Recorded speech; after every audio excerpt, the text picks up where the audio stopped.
Azlan بر پہ لیٹا معروش کے بارے میں سوچا تو اس پیاری نازک سی لڑکی کا ماضی کتنا بھیانک تھا۔ اس کا دل اب بھی اس سے محبت کا قائل تھا، لیکن کیا اب وہ کسی پہ یقین کرے گی؟ کیا وہ دوبارہ رشتہ بنے گی کسی کے ساتھ؟ کیا وہ اذلان کی محبت کو قبول کر کے میں اس کا کیس لڑکوں سے نکاح کی پیشکش کروں گا؟ وہ کہتا کہ میں ان کی آنکھوں سے نیند کو دور تھی۔ دوسری طرف التمش گھٹنوں میں سار دیے چھوٹے بچوں کی طرح بلک بلک کے رو رہا تھا، کیوں آتے ہو بار بار سامنے التمش ہمدانی کیوں؟ معروش کی جی اور غصے سے بڑا چہرہ اس کی آنکھوں کے سامنے لہرایا۔ جہاں التمش ہمدانی کے لیے نفرت ہی نفرت تھی، تو تم میری کوکھ میں ہی کیوں نہیں مار گئے؟ نوشین کے جملے نے اس کے دل پہ خنجر کھوم دیا تھا۔ پھر جب آپ معروش کا ریپ کرے تھے آپ کو شرم نہیں آئی؟ مجھے یہ سوچ کر بہت شرم محسوس ہو رہی ہے، میں آپ کی بہن ہوں، میں آپ کا سامنا نہیں کرنا چاہتی، چلی جائیے پلیز یہاں سے۔ اس کی پرنسس بھی تو اسی سے بات کرنے کے حق میں نہیں تھی۔ کتنا بدنصیب انسان تھا التمش ہمدانی، کو رشتہ بھی اس کے پاس نہیں تھا۔ صبح کا سورج طلوع ہوا، دھلا دھلا سا نیلا آسمان تھا، ناشتہ لگ چکا تھا، سب بیٹھے ناشتہ کر رہے تھے۔ السلام علیکم آنٹی سے مسکراتا ہوا آیا۔ السلام علیکم ممی۔ معروش بھی مسکراتے ساتھ آ کر بیٹھ گئی۔ وعلیکم السلام بچوں سے آپ مسکرائی۔ باقی بھی آہستہ آہستہ آ کے نمرا، فہم اور اذلان بھی آ چکے تھے۔ بھائی مجھے وکیل کرنا ہے، معروش ناشتہ کرتے بولی، میں آپ کا کیس لڑوں گا۔ فہم سے پہلے اذلان بولا، اوکے آپ التمش ہمدانی کے خلاف کیس دائر کرے۔ وہ بولی، گڑیا ہم تمہارے ساتھ التمش نہود کو ہی آج سرنڈر کر دینا ہے عدالت میں، وہ پہلے تمہاری طرف سے کیس دائر کر چکا ہے خود کے خلاف۔ معروش کا کھانا کھاتا ہاتھوں کا اثر بے حیران ہوا۔ اوکے بھائی وہ سنبھلی۔ ذریعہ اسے دیکھے تو آج وہ اسے ماہی کی شکل میں ہی نہیں، عدالت میں بھی اسی کی کاپی لگی۔ وہ بہادر اور نڈر تھی، سورج کی روشنی آنکھوں میں پڑنے سے اس کی آنکھ کھلی۔ وہ ٹھنڈے فرش سے دیوار کا سہارا لیتے اٹھا۔ 9 کا وقت ہو چکا تھا، اسے 11 بجے عدالت جانا تھا۔ وہ واش روم میں فریش ہونے چلا گیا۔ بلو جینز اور وائٹ شرٹ پر بلیک جیکٹ پہنے وہ خوب رو لگ رہا تھا۔ اب نکلنے کا کچھ ٹائم ہی بچا تھا، کیونکہ 9:30 ہو چکے تھے۔ وہ خود کو کمپوز کرتا، ہمت کٹھی کرتا کمرے سے باہر نکلا۔ سیڑھیاں اترا تو سامنے نوشین ہمدانی صاحب کو پایا۔ نوشین گمسم سی چائے کے کپ کو ہاتھ میں پکڑے کھڑی تھی۔ السلام علیکم۔ التمش نے السلام کیا، نگاہیں ابھی بھی ان پہ ہی تھی۔ وعلیکم السلام، آج پیشی ہے نا تمہاری؟ ہمدانی صاحب بولی تو اس نے اسپا میں سر ہلایا۔ نوشین بے نیاز سی ہی بیٹھی تھی۔ ماما، التمش نے کہا کوشش کی تو وہ اٹھ کر جانے لگی۔ اب اور کتنا ضبط کرتی، وہ اپنے سامنے اپنی اولاد کو جیل میں جاتا دیکھ ان کا دل کٹ رہا تھا۔ ہمدانی آپ کہتے میرا اس سے کوئی تعلق نہیں، سخت لہجہ اپناتی بولی۔ کیا خون کے رشتے اتنے کچے ہوتے ہیں کہ کہہ دینے سے ختم ہو جائے؟ اگر تم خروج پر بھی انہیں بتانا چاہو تب یہ رشتہ سائے کی طرح تمہارے ساتھ چپکا رہے گا، اس سے آزمائش سمجھو یا کچھ ہو، لیکن اب یہی حقیقت ہے۔ والدین کو بھی اولاد کے کالے کرتوت کی بدنامی کرتی ہے۔ وہ التمش کو دیکھا بولی۔ نوشین کے آنسو پہ لگا باندھ ٹوٹ چکا تھا، وہ التمش کے گلے لگا پھول پھول کر رو دی۔ کیا تمہیں معروف اور معروش میں مشابہت نظر نہیں آئی تھی؟ وہ روتے ہوئے بولی، غصے میں انسان سوچنے سمجھنے کی صلاحیت سے محروم ہو جاتا ہے۔ وہ دھیرے سے بولا، دونوں ماں بیٹا بے آواز رو رہے تھے۔ پھر التمش نے آرام سے اسے الگ کیا۔ لمبے لمبے ڈاکبر تھا باہر نکل کے۔ معروش نے پنک سوٹ پر سفید دوپٹہ سر پہ جما رکھا تھا۔ دوپٹہ تو شروع سے ہی حسن کی معراج ہے، اسے آج ہر اس لڑکی کے لیے لڑنا تھا جو ڈر جاتی ہے ظالم کے ظلم کے خلاف آواز بلند نہیں کرتی۔ معاشرہ جو طعن کے ایسے گہرے وار کرتا ہے کہ لڑکی کو اپنا وجود جو پہلے ہی بے معنی لگ رہا ہوتا ہے اس کو نوچ کے خود سے جدا کرنے کا دل چاہتا ہے۔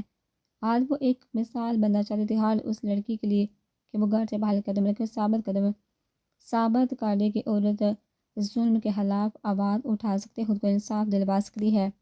عورت مرد کی عزت تب تک ہی کرتی ہے جب تک وہ محافظ بن کر اس کی حفاظت کرنے، مرد جب زندہ بن جائے تو زہر لگنے لگتا ہے۔ اسی طرح مرد کو وہی عورت پسند ہے جو باحیا اور پردہ دار ہو۔ اگر عورت بے حیائی پہ اترے تو عورت نہیں رہتی۔ ڈر تو نہیں لگ رہا؟ ایسا دھیرے سے بولا تو معروش نے نفی میں سلام۔ فہم اور اذلان بھی ساتھ جا رہے تھے۔ گاڑی میں فرنٹ پہ اذلان فہم بیٹھے تھے، پیچھے معروش اور اسد بیٹھے تھے۔ اذلان آئینے سے مسلسل معروش کو ہی دیکھ رہا تھا۔ جب معروش نے اوپر دیکھا تو اذلان نے فوراً نظر جھکا لی۔ وہ گھٹنوں میں سر دیے رو رہی تھی۔ صبح سے وہ کمرے سے باہر نہیں نکلی تھی، نہ ہی نکلنا چاہتی تھی۔ اسی کمرے میں بند رہنا چاہتی، مگر ساری زندگی کمرے میں بند رہ کر گزار نہیں سکتی تھی۔ آئیدہ دروازہ کھولو، نوشین بولی، کیونکہ وہ کل سے کمرے میں بند تھی۔ ماما آپ چلی جائیے، مجھے باہر نہیں آنا۔ وہ روتے ہوئے بولی۔ اس نے اب سوچ لیا تھا وہ ہسپتال جانا چھوڑ دے گی، اس طرح اب آنٹی کے گھر میں بھی کبھی نہیں جائے گی، کیونکہ ان سب کا سامنا کیسے کرے گی؟ وہ اب بھی التمش سے محبت کرتی تھی، ان کی آنکھوں میں التمش کے لیے نفرت کیسے دیکھے گی؟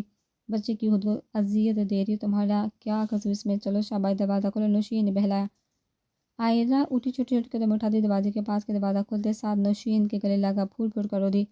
ماما بھائی نے ایسا کیوں کیا؟ یہ ایسا سوال تھا جس کا جواب نوشین کے پاس بھی نہیں تھا۔ التمش آج اکیلا آیا تھا۔ انہوں نے چارلی اور نوید کو کال کر کے بتا دیا کہ اب سے دفتر کے سارے معاملات ہمدانی صاحب کو دیکھنے تھے۔ التمش اترا تو سامنے ہی چارلی اور نوید اس کے انتظار میں کھڑتے سر چارلی کی آنکھوں میں پانی جمع تھا، وہ اپنے سر کو یوں دیکھ نہیں سکتی تھی۔ آج آپ دنیا کے سامنے بے شک حاضر کہ اللہ کی ذات کے آگے اب سر جھکا کر جا تو سکیں گے روز محشر، آپ یہ تو کہہ سکیں کہ آپ نے اپنے جرم کی سزا دنیا میں پالی۔ نوید بولا تو التمش مسکرائے، بہت اچھی بات کرتے۔ التمش متاثر ہوتا بولا، نہیں سر، اس جرم ناچیز کو ابھی اچھی باتیں کہاں کرنی آتی ہیں، آپ کو ایک خبر دینی تھی، وہ بولا تو التمش نے ابروج کا سر میں چارلی نہیں اب زینب ہوگی، کرسچن سے مسلمان بن گئے، اسلام نے مجھے خود کی طرف بہت مائل کیا اور میں اور نوید نکاح کر ہیں۔ زینب مسکرا کر بولی تو التمش نے غور کہ آج وہ مغرب کی بجائے مشکل بعد میں تھی اور دوپٹے کا بھی سر پر اضافہ کیا، وہ بہتر محسوس کرتا ماشاءاللہ۔ وہ دوست کے وفادار ملازم تھے جو اس مشکل گھڑی میں بھی ساتھ اس کے باقی کی بات ادھوری رہ گئی۔ سامنے سے معروش گاڑی سے اترتی دکھائی دی، دونوں کی نظر ملی۔ کیسی تھی ان کی پہلی ملاقات؟ تب التمش اسے ایک محلہ سنبھالا تھا، بلیک سوٹ بلیک چادر میں وہ بینچ پر بیٹھی پڑھ رہی تھی۔ ایکسکیوز می مس، وہ بولا۔ معروش نے ابروچکا کو اسے دیکھا جیسے پوچھنا چاہ رہی ہو کیا کام کہ آپ مجھ سے دوستی کریں گے۔ التمش نے ایک ہاتھ آگے بڑھایا۔ معروش نے اسے گرا، یہاں پر کوئی لڑکا آپ کی بہن کو کرتا تو کیا جواب ہوتا آپ کی بہن کا؟ وہ سینے پر ہاتھ باندھے اسے کے مقابل کھڑی ہوتی بولی، ہاں میرے جیسا میچور اور ہینڈسم بندہ کرتا تو ہاں کر دیتی۔ وہ بولا، وہ منہ بناتی جانے لگی کہ اس کا دوپٹہ اٹکا۔ وہ پلٹ کر بغیر کچھ سمجھ اس نے التمش کے منہ پہ تھپڑ جا دیا، لیکن جب اس کی نگاہ بینچ میں اٹکے دوپٹے کی طرف گئی تو شرمندہ ہوئی اپنی غلطی پر بھی۔ تب تک تیر کمان سے نکل چکا تھا، اب ہو بھی کیا سکتا تھا سوائے غلطی کا، ہوں میں عذاب بھگتنے کے، سوری، وہ بولی۔ اٹس اوکے، وہ کہتا وہاں سے چلا گیا۔ معروش نے نگاہ جھکا دی، جو اسٹوڈنٹ تماشا دیکھنے رکے تھے وہ بس چلے گئے۔ وہ جلدی ہی حال میں لوٹا جب اپنے نام کی پکار سنائی تھی۔ وکیل آ چکا تھا، مجھے آج کڑی سے کڑی سزا دلوانا، لیکن معافی کے لیے بالکل نہ کہنا معروش کو۔ وکیل سے بولا تو وکیل نے صبح میں سالہ عدالت میں پیشی کا وقت ہو چکا تھا۔ دنیا کے جانے مانے بزنس مین کا خلاف زنا کا کیس چل رہا تھا، کوئی چھوٹی بات تو نہ تھی۔ میڈیا کو ایک نئی بات مل گئی تھی۔ سر، کیا آپ بتانا پسند کریں گے کیا یہ سچ ہے یا صرف جھوٹا الزام لگایا گیا آپ کے اوپر؟ ایک رپورٹر بولی، یہ سچ۔ التمش اسے دیکھتا بولا۔ سب کے منہ حیرت کی زیادتی سے کھل چکے تھے۔ کیا آپ کو خدا کا خوف محسوس نہیں ہوا؟ ایسی شرمناک حرکت کرتے ہوئے اسی رپورٹر نے سوال کیا، خوف خدا محسوس ہوتا تو کیا میں گناہ کرتا؟ التمش نے الٹا سوال پوچھا تو رپورٹر چپ ہو گیا۔ التمش چلتا ہوا اندر چلا گیا۔ جج صاحب بیٹھے تھے۔ التمش نے اپنا کوئی وکیل ہائر نہیں کیا تھا۔ کارروائی شروع کی جج صاحب بولے، جی معروش سیاح کا کہنا التمش حمدانی نے ان پہ تشدد کیا اور ان کی عزت پامال کر ڈالا۔ التمش حمدانی، آپ نے کوئی وکیل ہائر نہیں کیا، کیا آپ اپنا کیس خود لڑنا چاہیں گے؟ جج بولے۔ التمش حمدانی کھڑا ہوتا ہوا کٹہری کی جانب آیا۔ مجھے اپنے صفائی میں کچھ بھی نہیں کہنا، یہ سچ کہہ رہے ہیں؟ وہ سر جھکائے بولے۔ معروش کی نظریں اسی پہ تھی۔ معروش سے آپ کچھ کہنا چاہیں گے؟ جج بولے تو معروش چلتی دوسری جانب کٹہرے میں آئی۔ السلام علیکم، مجھے اللہ پہ کامل یقین تھا کہ مجھے وہ ذات انصاف ضرور دلوائے گی۔ میں آج ان لڑکیوں سے کہنا چاہوں گی جو میری زیادتی کا نشانہ بنی، پلیز آپ لوگ اپنے حق کے لیے لڑے، اور گھر والوں سے بھی کہنا چاہوں گی معاشرے والے نہ صحیح آپ تو ان کا ساتھ دیں۔ سوشل میڈیا اس بیچاری کی دھجیاں اڑا دیتا ہے، ہر جگہ اسے زیر بحث بنا کر۔ آپ سب سے دعا ہے دوسری کی بہنوں کی ویسے عزت کرے جیسے اپنی بہن کی کرتے ہیں۔ شکریہ، وہ کہتی نیچے اترے، واپس جا کر بیٹھ گئے۔ تمام باتوں کو مد نظر رکھتے ہوئے فیصلہ سنایا جاتا ہے کہ التمش حمدانی کو ریپ تشدد کرنے کے جرم میں 10 سال قید بمشقت سنائی جاتی ہے۔ عدالت نے فیصلہ سنا دیا تو پولیس اہلکار نے التمش کو ہتھکڑیاں لگائی۔ معروش اسد الفہم سمیت باہر نکل گئی تھی۔ زینب اور نوید دونوں آبدیدہ تھے۔ 2 ماہ بعد حمدانی ویلا میں اب خاموشی کا رائے تھا۔ نوشین سب کے سامنے تو نارمل تھی، لیکن اکیلے میں گٹ کر روتی۔ میں نے اپنے آپ کو گھر تک محدود کر لیا تھا۔ حمدانی صاحب نوشین کے سمجھانے پہ بھی اس نے ہسپتال جوائن کیا۔ حمدانی صاحب نے آفس دوبارہ سنبھال لیا تھا۔ اس مشکل گھڑی میں بہت سے بزنس پارٹنر نے ساتھ چھوڑ دیا تھا، جس کی وجہ سے بہت خسارہ بھی ہوا، لیکن زینب اور نوید نے حمدانی صاحب کا بھرپور ساتھ دیا تھا۔ عائلہ پودوں کو پانی دے رہی تھی۔ عائلہ، بچے کیا کرے؟ نوشین بولی۔ مما پانی دے رہی ہیں، وہ مسکرا کر بولی۔ پانی بعد میں دے دینا، معروش اور اسد آئے ان سے ملے۔ نوشین اس کے سر پہ ہاتھ رکھتی بولی، مما مجھے نہیں ملنا، آپ مل لیں۔ وہ نظریں چراتی بولی۔ ابھی نوشین کچھ بولتی کہ معروش بولتی، ارے کیوں نہیں ملنا یار، دوستوں سے نہیں ملو گے، ناراض ہو کیا؟ نہیں تو وہ کنفیوز ہوئی۔ اسد بھی کھڑا اس سے ہی دیکھا تو وہ بہت بدل گئی تھی۔ ان 2 مہینوں میں اسے شرارتیں اور شرارتی کرنا ہنسنا تو چھوڑ ہی دیا تھا۔ ایسے ہی بات ماروش نے منہ بنایا، ایسا لگ رہا تھا ماروش میں عائلہ کی روح ڈال دی گئی اور عائلہ میں ماروش کی نہیں آؤ نہ بیٹھے۔ وہ اسد کو فل اگنور کر گئی تھی۔ ضرور پڑتی مگر ابھی تمہیں شادی کے کارڈ دینے آئی ہوں، لازمی آنا۔ حالہ اور حالو کے ساتھ اس نے کارڈ آگے بڑھایا۔ عائلہ نے مسکراتے ہوئے تھاما، نمرا فہم کی شادی کا کارڈ تھا۔ ضرور انشاءاللہ جواب دیا۔ اچھا میں حالہ سے ملا ہوں، پھر نکلتی ہوں، وہ کہتی باہر کی جانب گئی۔ عائلہ بھی جانے لگی کہ اسد کی آواز پہ رک گئی۔ کیسی اسے نہیں دیکھ رہا تھا؟ زندہ ہوں الحمدللہ کہتی اندر چل گیا۔ اسد اس کی پشت سے دیکھتا رہ گیا۔ کچھ دیر میں ماروش بھی آ گئی تھی۔ کیا ہوا؟ بات بنی؟ ماروش کی پشت پر اسد نے نفی میں گردن ہلائی۔ خیر ہے، بن جائے گی، وہ زیادہ دیر ناراض نہیں رہ پائے گی میرے بھائی سے۔ ماروش نے مکھن لگایا، 2 مہینوں سے ناراض ہے، کیا یہ کم ہے؟ اسد نے پوچھا۔ تم نے کوشش کی منانے کی اس سے؟ ماروش نے جواباً پوچھا۔ کال کرتا ہوں، ہمیشہ نمبر بند ملتا ہے، اسد نے گھر میں بیٹھتے ہوئے جواب دیا۔ گھر بھی ہے، اس کا گھر آ کر بھی مل سکتے ہو۔ ماروش بھی دوسری سائڈ بیٹھ چکی تھی۔ اب ڈائریکٹ نکاح والے دن مناؤں گا، اسد نے اپنا پلان بتایا۔ گڈ، اگر وہ راضی ہوگی تو، ماروش نے جواباً چراتے ہوئے کہا، جس پر اسد اسے گور کر رہ گیا۔ وہ کونے میں سر جھکائے بیٹھا تھا۔ دروازہ کھولنے کی آواز اس نے سر اٹھایا تو دیکھا سامنے نرس کھڑی تھی جو روز انجیکشن لگانے آتی تھی۔ چلی جاؤ تم، وہ گرجا جیسے اسے اس کا اندر آنا پسند نہ آیا ہو۔ سر آپ کی دوا کا ٹائم ہو گیا، نرس بولی۔ انجیکشن لے کر قریب آئی۔ نہیں لگوانا انجیکشن، نکل جو۔ سامنے والی نرس کا قریب آتا ہاتھ جھٹکا۔ میری ہے وہیں، صرف میری، نکل جو تم۔ فواد چیخا۔ وہ نرس غصے سے باہر نکل گئی۔ وہ آپ لوگوں کو نقصان پہنچانے لگا تھا، اس لیے اسے ہسپتال میں پاگل خانے والے وارڈ میں رکھنے کا فیصلہ کیا تھا۔ چہار کو ایک کہانی اپنے اندر لیے وہاں تک پہنچا تھا۔ میری ہے ماہی، زریاب کو سزا ملے کی غلطی کی۔ میں دوں گا سب کو۔ ایسے ضبط جملے ہر وقت وہ کہتا رہتا۔ جب زیادہ پاگل پن کا دورہ پڑتا تو خود کو ہی مارنے لگ جاتا۔ نوشین اور حمدانی صاحب فہم اور نمرا کی رخصتی کے فنکشن میں جانے کے لیے تیار تھے، لیکن عائلہ نے صاف انکار کر دیا۔ نوشین نے سمجھانے کی بہت کوشش کی، حمدانی صاحب نے بھی اپنا پورا زور لگایا، لیکن وہ اپنے فیصلے پر ڈٹی رہی۔ اسد جانتا تھا وہ کبھی نہیں آئے گی، اس لیے اس نے خود بھی کرنے کا سوچا۔ السلام علیکم آنٹی انکل، اسد ادب سے بولا۔ وعلیکم السلام بیٹا، بیٹھے۔ حمدانی صاحب بولے، نہیں انکل بیٹھے نہیں، اگر آپ کی اجازت ہو تو میں عائدہ کو میرے ساتھ فنکشن میں لے جاؤں۔ اسد نے گزارش کی، ہمیں تو کوئی اعتراض نہیں، لیکن عائدہ اگر مان گئی تو۔ نوشین مسکرا کر بولے، کمرے کی طرف اشارہ کیا۔ اسد اٹھتا ہوا کمرے کی جانب گیا جہاں اندر سے CCTV کی آواز آ رہی تھی۔ اسد نے دروازہ کھولا تو بیڈ پہ نہ جانے کس کی تصویر جو سینے سے لگائے رو رہی تھی۔ اسد کو دیکھا، اس نے تصویر رکھی، غصے سے اسے دیکھنے لگی۔ جو کسی کے کمرے بغیر اجازت نہیں آتے۔ وہ بیٹھی بولی، یس کسی کے کمرے میں نہیں جاتے، میں تو اپنی دوست کے کمرے میں آیا ہوں۔ اسد سامنے صوفے پر بیٹھا بولا، میں آپ کی دوست نہیں، چلے جائیے پلیز۔ عائدہ اسے گھوری بولی، لیکن اس گھوری کا اسد میاں پہ بھلا کیا اثر ہونا تھا؟ دوستی توڑنے کی وجہ پوچھ سکتا ہوں؟ اسد نے سوال کیا۔ نہیں، اور میں رشتہ بھی توڑ رہی ہوں آپ کا اور میرا، آپ نکل جائیے۔ عائدہ نے دوبارہ نکل جانے والی بات دہرائی۔ دراصل مسئلہ یہ ہے نا کہ میں نہ تو دوستی توڑوں گا نہ ہی رشتہ۔ وہ آرام سے بولا، کیوں جب نہیں کرنا چاہتی تو آپ کون ہوتے؟ نکل جائیے بجی، اب کی باری۔ لیکن اسد آج چاہتا تھا وہ دل کا بوجھ کھل کے ہلکا کر لے۔ کیا ہم میں صرف اتنا سا رشتہ تھا کہ تم مجھ سے اپنے دل کی بات بھی شیئر نہ کر سکو؟ بتاؤ کیا خدشات ہے تمہارے دل میں؟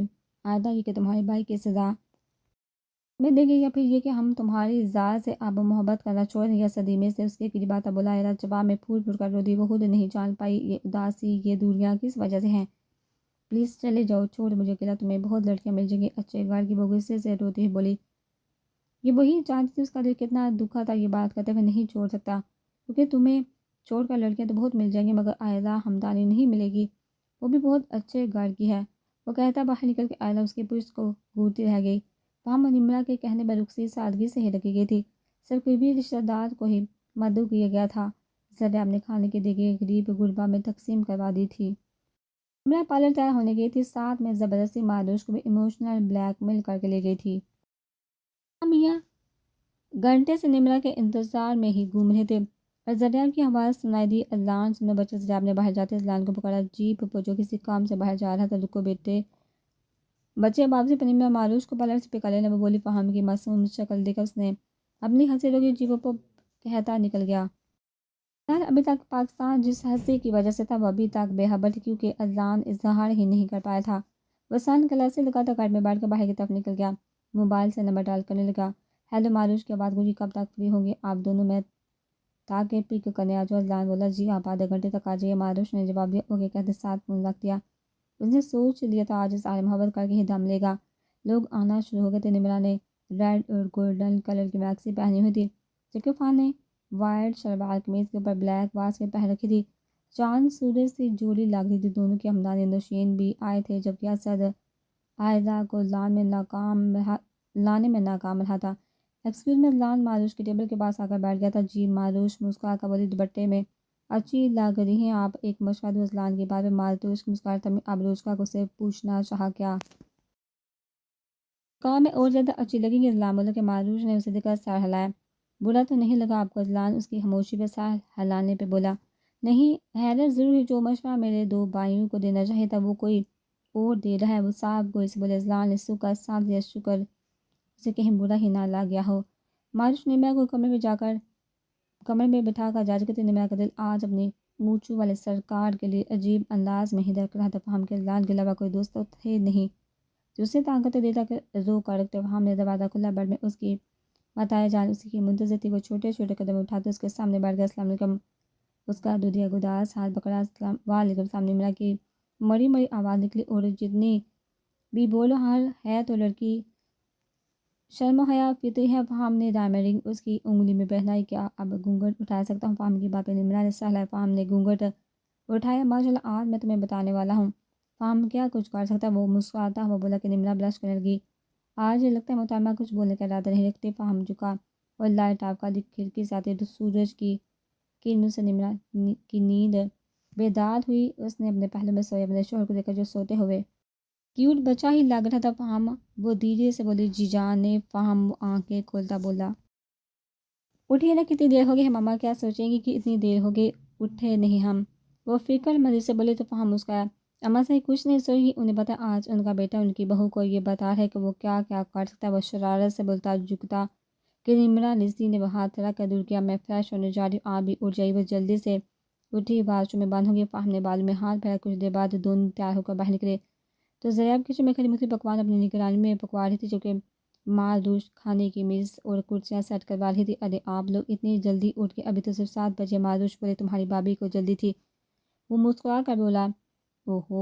معروش شرارت سے بولتے اور نمرہ نے دونوں کو گلا چلو تم دونوں نمرہ کو تنگ نہ کرو، آؤ ناشتہ کرو۔ ذرا پیار سے بولے تو نمرہ نے دونوں کو زبان چوڑائی۔ فہم اور نمرہ کی شادی کو 1 ہفتہ ہو چکا تھا۔ دونوں عمریں بڑھ گئے ہوئے تھے۔ اسد نے بھی دوبارہ عائدہ سے کوئی بات نہیں کی تھی۔ عائدہ نے بھی شکر ادا کیا تھا۔ اسد کی اذان کی آواز عائدہ کے کانوں میں پڑی۔ اس نے سستی اتاری، بیٹھ اٹھی، واش روم میں گھس گئی۔ تھوڑی دیر میں وضو کر کے باہر نکلے۔ دوپٹہ لپٹا ہوا تھا، جائے نماز بچھائی، نماز عصر کی نیت لگی۔ کچھ دیر بعد نماز پڑھ کر فارغ ہوئی تو نوشین کا ہاتھ بھٹکانے کے لیے باہر نکلی لیکن ٹی وی ہال میں ان کی باتوں کی آوازیں آ رہی تھی۔ عائدہ واپس قدم موڑنے لگی تو اس کے کان میں ساجد صاحب کی آواز پڑی اب آپ کی ہاں کر ہی دی ہے تو ہمیں جلد ہی نکاح ساتھ رخصتی کی تاریخ بھی بتا دے۔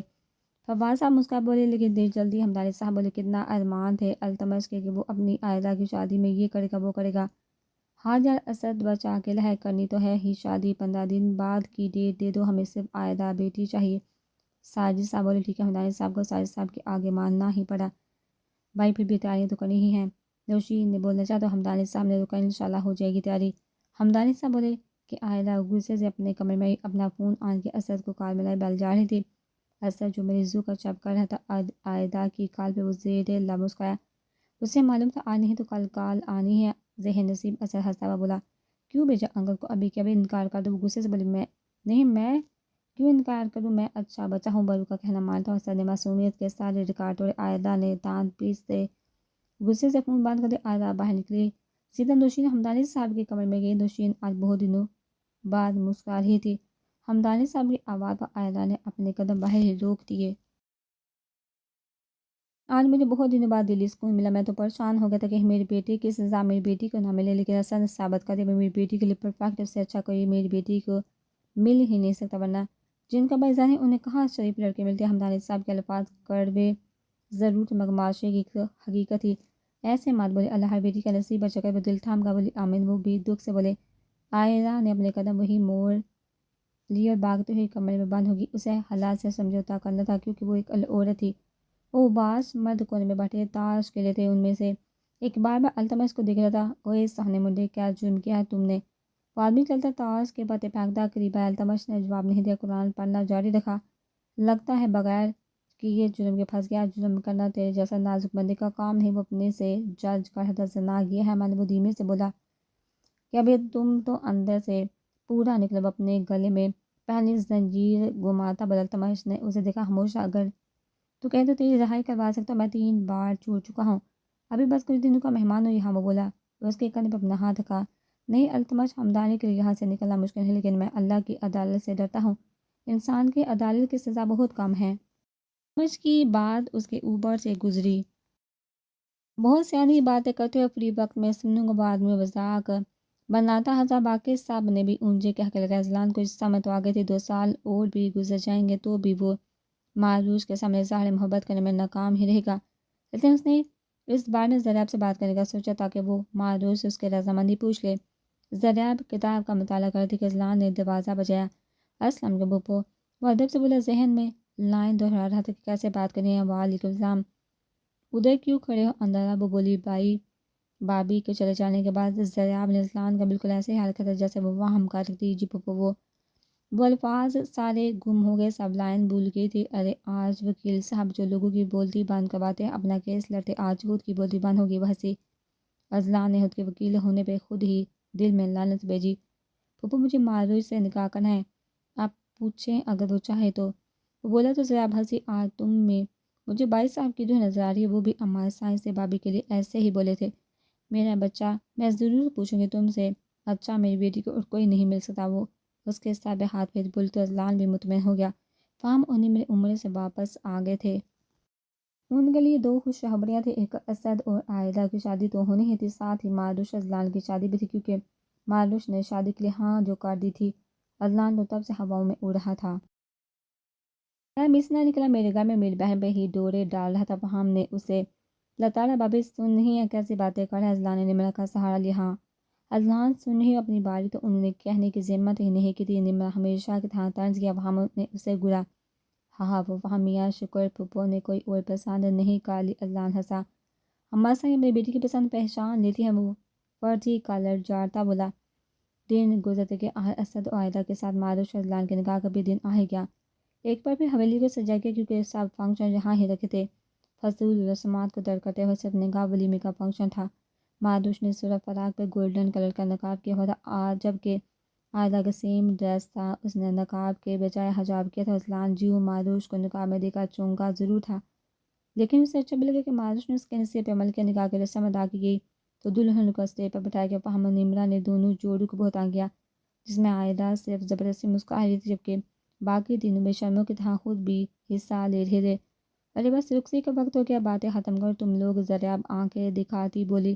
زریاب کی بات پر سب ہنسے سوائے عائدہ کہ وہ اس وقت التمش کو بہت یاد کر رہی تھی۔ کیسا بھائی تھا جو اپنی پرنسس کی رخصتی پہ ہی شامل نہ ہو سکا۔ عائدہ ہمدانی اور نشین کے گلے لگ کر خوب رہی، باقی سب کو بھی آبدیدہ کر دیا۔ اذلان نے کمر میں قدم رکھا۔ معروش بغیر نقاب کے دلہن بنی بیٹھی تھی۔ اذلان چلتا اس کے سامنے آ کر بیٹھا۔ مجھے اب تک یقین نہیں آ رہا، وہ بے یقینی کی کیفیت میں بولا۔ کس بات پہ؟ معروش نے سوالیہ انداز میں پوچھا۔ یہ کہ تم نے رشتے کے لیے ہاں کر دی، ہمارا نکاح ہو گیا اور تم اب میری بیوی ہو۔ اس وقت معروش کو وہ چھوٹا سا بچہ لگا، کیسے انکار کر سکتی؟ جو شخص نکاح سے پہلے میرا خیال رکھتا ہے، وہ کسی غیر مرد کی نگاہ غلط نہیں پڑنے دے سکتا۔ وہ نکاح کے بعد میرا سب سے بہترین محافظ ہوگا۔ وہ مسکرا کر بولی۔ تو اذلان بھی مسکرا دیا۔ میں کوئی دودھ میں دھلا ہوا نہیں ہوں، لیکن میں نے سورہ نور کی آیت اور ترجمے کے ساتھ پڑھی تھی، تم سے محبت کرتا تھا تو اس دن کہہ دیا، جو عورت مجھے اتنی پیاری اس کی نصیحت کرنا بنتا ہے۔ وہ نرمی سے اس کا ہاتھ پکڑ کر بولا، کیا آیت تھی وہ؟ معروش پوچھے بغیر ناراض کی۔ اور مسلمان عورتوں کو حکم دو کہ وہ اپنی نگاہیں کچھ نیچے رکھیں، اپنی پارسائی کی حفاظت کو، اپنی زینت نہ دکھائیں، مگر جتنا بدن کا حصہ خود ہی ظاہر ہے وہ اپنے دوپٹے اپنے گربانوں پر ڈال رکھے، اور اپنی زینت ظاہر نہ کرے مگر اپنے شوہروں پر، یا اپنے باپ یا شوہروں کے باپ، یا اپنے بیٹوں یا شوہروں کے بیٹے، یا اپنے بھائیوں یا اپنے بھتیجوں یا بانجوں، یا اپنی مسلمان عورتوں یا اپنی پر جو ان کی ملکیت ہو، یا مردوں میں سے وہ جو شہوت والے نہ ہو، یا وہ بچے جن عورتوں کی شرم کی چیزوں کی خبر نہ ہو، اور زمین پر اپنے پاؤں اس لیے زور سے نہ مارے کہ ان کی اس زینت کا پتہ چل جائے انہوں نے چھپائی ہوئی ہے۔ اور اے مسلمانوں تم سب اللہ کی طرف توبہ کرو اس امید پر کہ تم فلاح پاؤ گے۔ حسن نے اندر قدم رکھا تو آئرہ جیسے انتظار میں ہی ہو، وہ اندر قدم رکھے تکیہ پکڑ کر مارنا شروع کر دیا۔ اسد کو ایسے استقبال کی توقع نہ تھی کہ ان کی نئی نویلی بیوی سے شرمیلی ادائی دکھانے کی وجہ اس میں ظلم کرے گی۔ آئرہ میری پیاری بیوی، ابھی ہمارے نکاح کو وقت ہی کتنا ہوا، کیوں اتنی جلدی خالص بیوی بن گئی ہو؟ وہ اپنا بچاؤ کرواتا بولا تھا نا کہ انکار کر دو، وہ جلالی بنی ہوئی تھی، اپنے اتنے دن کا غبار نکال ہی تک انکار کر دیتے۔ اتنا اچھا استقبال کیسے ہوتا میرا؟ اب اس نے بھی تکیہ اٹھا لیا تھا۔ تم ہو ہی اس قابل، تم سمجھے زانی کی بہن سے کوئی شادی نہیں کر کے، اس لیے تم نے احسان کیا تھا کہ بات ہتھوڑے کی طرح لگی۔ کیا تم میری محبت کے احسان کا نام لیتی؟ وہ اس کے ہاتھ سے تکیہ کھینچ کر تم پھینکتا اور اپنے قریب کیا سرد لہجے میں بولا، وہ کچھ نہیں بولا تو سنجیدگی سے بولا۔ وہ کچھ بولنے کے بجائے اس کے گلے لا کر پھول پھول کر روتی۔ ساتھ تو یہ کہنا التمش پہ یہ نظر نہ کہ وہ روتی بولی، سنو مائی لٹل وائف، مجھے کوئی فرق نہیں پڑتا کیونکہ تو میرے لیے پہلے بھی اتنی ہی انمول تھی، اب بھی اتنی ہی انمول ہے۔ وہ اس کے بال سہلاتا بولا، پکا؟ وہ بولی، اتنے دنوں کا ڈر آج کم ہوا؟ ہاں پکا، اب رونمائی کا گفٹ لینا بھی ہے یا نہیں؟ وہ گودا بولا تو اس نے سر ہلایا۔ اسد نے مسکراتے ہوئے گلے میں لاکٹ پہنایا۔ عائدہ نے بھی مسکرا دی۔ اگلی صبح دو جوڑوں کے لیے بہت حسین تھی۔ عائدہ کی آنکھ کھلی تو اسد کمرے میں نہیں تھا۔ وہ جلدی سے اٹھی فریش ہوئی کہ ناشتہ بنا لے، کہ وہاں سلمیہ شیف بنے کھانا بنانے میں مصروف تھے۔ ارے مجھے اٹھا دیتے، میں بنا لیتی، وہ شرمندگی سے بولی۔ ہمارے گھر رواج ہے، نئی بہو مہینہ کام نہیں کرتی، اس لیے اب تم کام نہیں کرو گی ایک مہینہ۔ یہ خادم ہے نا؟ اس کی بات پہ عائدہ کی آنکھوں میں پانی بڑھ آیا۔ کیوں اتنی محبت کرتے ہو؟ اس کے سوال پر چلتا قریب آیا۔ کیونکہ تم ہو ہی محبت کے قابل، اس کے پیشانی چومتا بولا۔ عائدہ جتنا ادب کا شکر ادا کرتی کم تھا، کیونکہ اللہ نے اسے اتنا پیار کرنے والا شوہر دیا تھا۔ بے شک انسان اپنے رب کی کون سی نعمتوں کو جھٹلائے گا۔ معروش اور اذلان وعدے کے مطابق قبرستان آئے تھے۔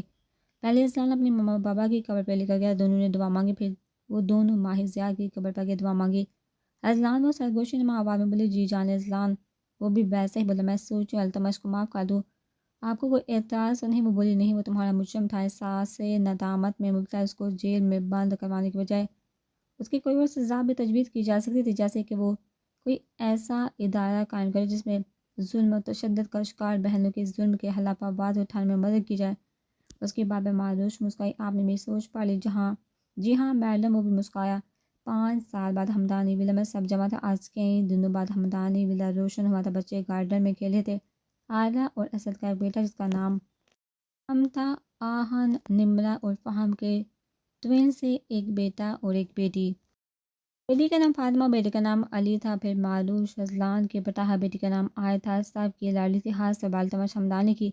معروش نے التمش کی سزا معاف کروا دی تھی۔ التمش نے اپنے باقی کی زندگی فلاحی کاموں میں لگا دی تھی۔ ظلم و تشدد کا شکار عورتوں کی مدد کرنا، ان کو انصاف دلانا، رہائش کا انتظام کرنا، نوکریاں دینا۔ آج التمش کا نکاح تھا۔ التمش نے ایک ایسی لڑکی سے نکاح کیا تھا جس کی معصومیت کسی درندے نے نوچ کھائی تھی۔ کچھ دیر میں التمش اور فروہ نکاح کے بندھن میں باندھ چکے تھے۔